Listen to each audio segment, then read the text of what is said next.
Bonjour à toutes et à tous. Dans ce nouvel épisode d'Un jour une question, nous nous penchons sur une situation délicate où se croisent droit des sociétés, droit des successions et tensions familiales. Une situation typique de celle qui exige une sécurisation juridique maximale. Voici les faits. Une société civile immobilière ne compte plus qu'un seul associé à la suite du décès de l'un d'eux. Le défunt avait 3 héritiers, mais aucun n'a été agréé comme associé. L'associé survivant a signé, au nom de la société, un avant-contrat de vente portant sur l'immeuble détenu par la SCI. Un procès-verbal de décision collective a même été préparé pour solder les comptes après la vente. Or, l'un des héritiers menace désormais l'associé si la vente est régularisée et si le prix est versé à la SCI. 2 questions se posent. La vente peut-elle être valablement régularisée? Et le prix peut-il être remis à la société? Tout d'abord, reprenons le principe de la représentation de la SCI. Un associé, même unique, ne peut engager la société que s'il est également gérant. Le gérant dispose du monopole de la représentation de la personne morale. L'article 1849 du Code civil prévoit en effet que, dans les rapports avec les tiers, le gérant engage la société par les actes entrant dans l'objet social. À défaut, la société pourrait ne pas être valablement engagée vis-à-vis des tiers.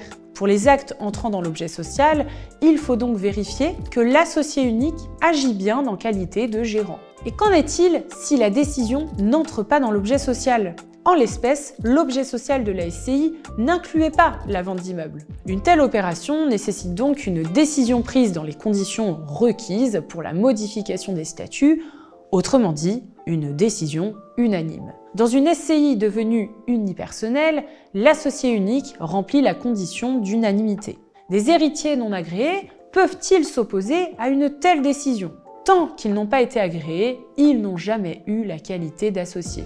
Ils ne peuvent donc ni voter, ni s'opposer à une décision sociale. Leur menace n'a pas, à ce stade, de portée directe sur la validité de la décision de vente. Toutefois, une vigilance s'impose. Si les héritiers venaient à être agréés ultérieurement, ils pourraient reprocher au gérant d'avoir précipité la vente pour les priver de leur droit de vote et tenter d'engager sa responsabilité.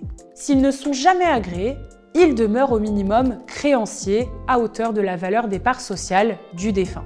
À ce titre, ils pourraient agir sur le fondement de l'action polienne ou de l'action oblique si l'utilisation du prix par la SCI leur porte préjudice en tant que créanciers. Enfin, sur le prix de vente, en l'absence de procédure particulière dirigée contre la société, rien ne justifie de remettre en cause l'autonomie patrimoniale de la SCI.